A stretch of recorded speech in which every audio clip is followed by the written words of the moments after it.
Ladies and gentlemen, it's a new weekend. Today, as of the time I'm recording this, is on Sunday, and most people will be heading to church to, of course, go and pray, read the Word of God, even learn from the Bible. But why they go to church, I would want us to discuss about a very, very sensitive topic. It is the case of King Uzziah in the Bible. Now, there is a myth about King Uzziah that I'd like us to talk about. It's going to blow your mind, and it is really, really interesting. So without further ado, let's get into the video.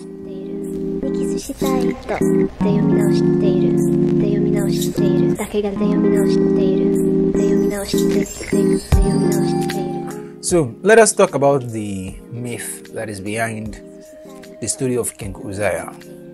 Alright, majority of Christians in Africa, most especially those in Nigeria, they believe that King Uzziah is an evil king based on one verse of the Bible. And this is a very, very, very, very important topic, and I would like us to first of all read the verse and see what it said.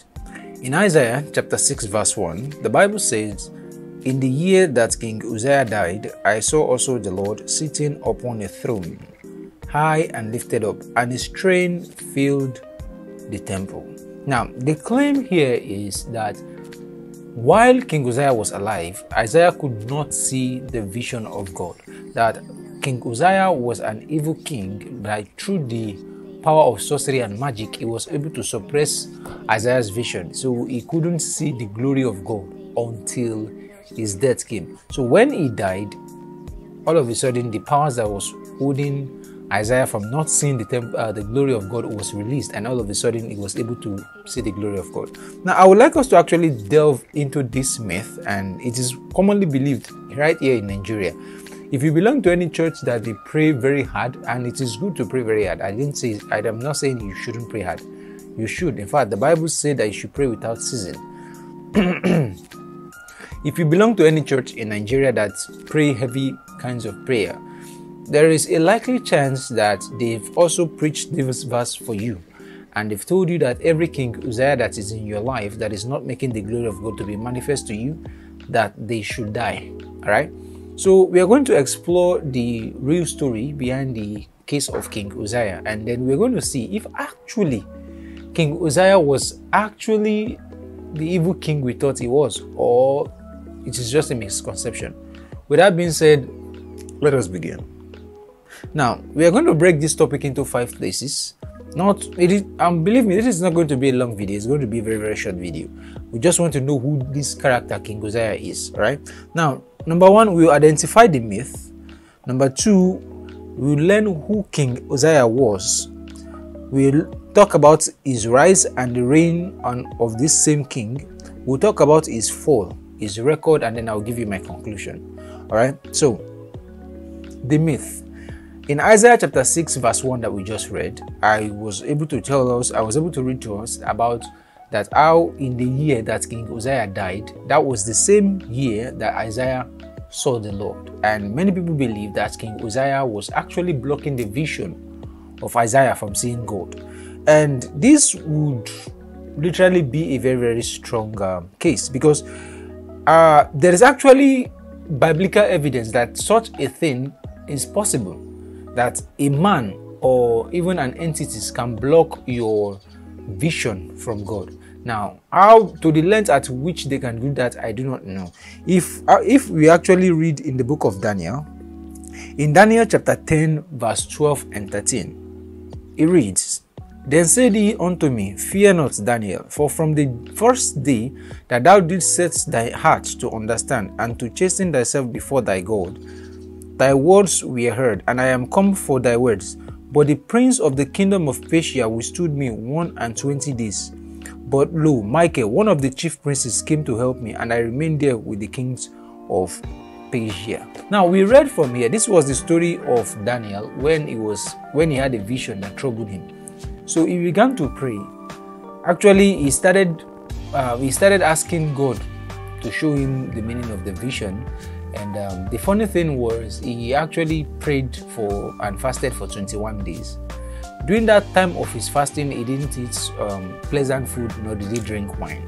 So when the angel eventually came to give him the interpretation to the dream, the angel told him that what happened was, the very first day you prayed, that is, he was talking to Daniel, that was the day that God had sent me, that very day. So Daniel could have gotten the answer to his prayer that same day he prayed. But what happened was, there were entities that withstood the angel. Now, please don't forget that this is an angel of God, all right? Not an angel, not a weak angel, an angel of God, a messenger. It was sent by God to come, and a demon, and maybe a demon or a fallen angel, I don't know which, withstood this angel, and they were in conflict. They were fighting themselves for 21 days.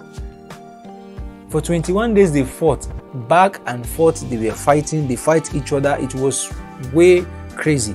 It is until another angel came into the battle to come and assist this angel that has been held bound.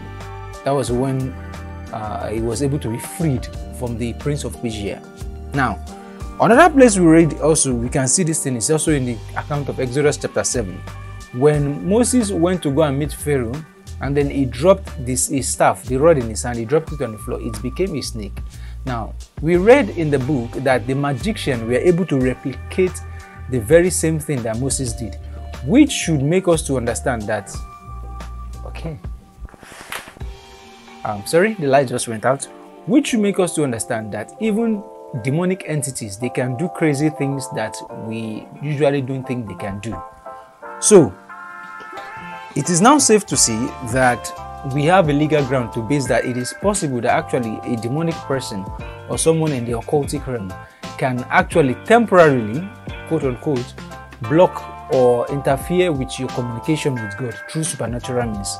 It is possible, and we've read that in the Bible. And there are also some other cases in the Bible that such a thing happened that I'm not going to mention. One of them is this case of the high priest, Zechariah the high priest, where he was standing and Satan was there to accuse him in the presence of God.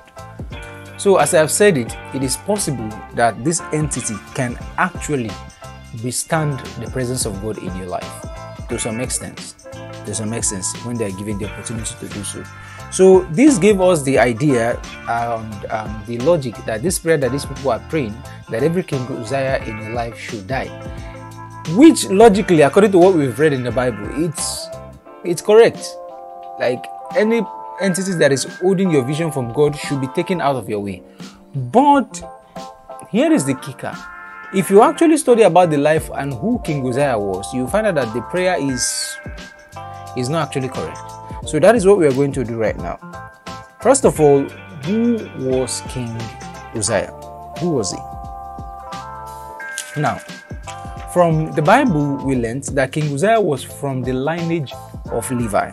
In 1 Chronicles chapter 6, verse 16 to 24, Uzziah was from the lineage of the priest. He was from the lineage of Levi.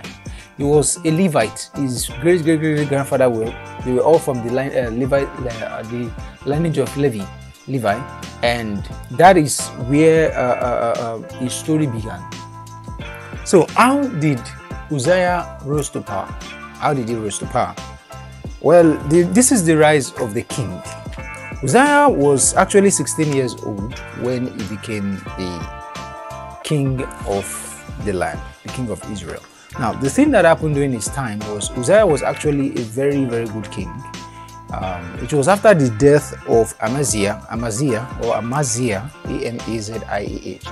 Amaziah, it was after the death of Amaziah that Isaiah rose to become the king of Israel at the age of 16. Uzziah. Now, Uzziah was a very good king in the eyes of the Lord. During his reign, when he was 16 years old, the prophet Zechariah was still alive as of that time. So it was the prophet Zechariah that was giving him counsel. He was listening to counsel, and he was putting his ear to hear from the mouth of the prophet, and also he was following the footsteps of God. So he was a good king before God. In fact, in the book of 2 Chronicles chapter 26, from verse 1, that is when the Bible begins to tell us where he began to reign as king. And Uzziah did what was right in the eyes of God. In 2 Chronicles chapter 2, in 2 Chronicles chapter 26, verse 4, the Bible teaches that Uzziah was a very good king and he did everything that was right in the presence or in the sight of God. So he was a good king from the onset. This guy has an unbeatable record.